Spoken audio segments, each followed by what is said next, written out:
కట్నం ఇవ్వలేని అప్ప కాపురం ఎలా పెట్టబోయే కూతురు కాస్త వంట మంట పెట్టడం నేర్పొద్దు. ఈ బోర్లంత కొమ్మరం అయ్యాయి. నీకు ఆ పురుషరాలు ఉన్నాడు తీసుకురమ్మంటారా? తీసుకురా.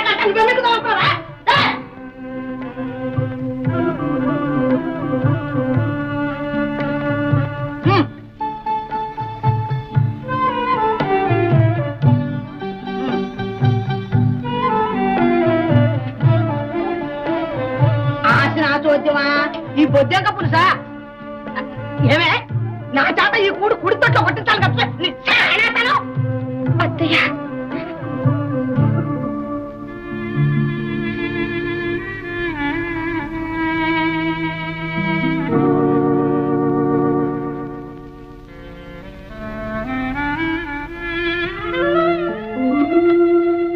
నాన్న నాన్న ఇదేంటి మీ అమ్మ ఏముందిరా?